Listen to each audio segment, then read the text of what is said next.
معلم مدرسه پسرانه هستن.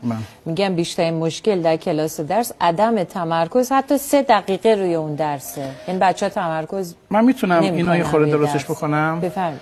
یه بحثی من چالشی دارم الان، خیلی ممکنه با این بحث من زاویه داشته باشن. من اثبات میکنم اینا تمرکز دارند. بچه‌های این نسل تمرکز دارن. اینا چون آیکیوشون بالاست تمرکز در موضوعات تند دارن، در موضوعات کند تمرکز ندارن. کتاب کنده، کلاس کنده.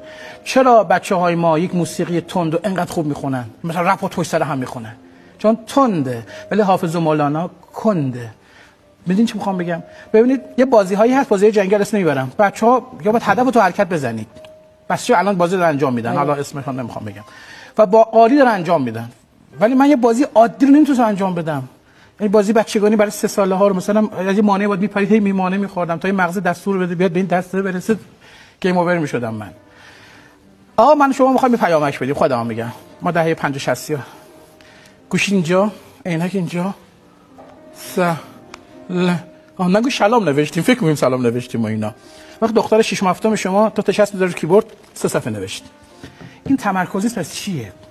تمرکز دارن، تمرکزی که در موضوعات هیجانی تند، معلم‌هایی که تند هستن دوست دارن، معلم‌هایی که هیجان دارن دوست دارن، تند، سرعت. برای همین پادکست رو 4x گوش می‌کنن، 4 گوش می‌کنن، حال ندارن یواش یواش گوش کنن.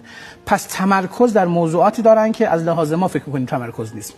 کتاب‌های ما کنده، برای همین بچه‌ها من به معلم بزرگوار میگم اگه خود کلاس هیجانی‌تر باشه، سرعتش بره بالاتر، اینا تمرکزشون احتمالاً بیشتر میشه. بعد زودم هر بچه‌ای رو نفرستیم برای اینکه مثلا تو ADHD هستی، نه بیشفعال هستی، نه هایپر اکتیو هستی، تمرکز و دارو درمانی بشه. نه، اون باید به بحث تخصصی باشه و حتما درمانگر این کارو انجام بده.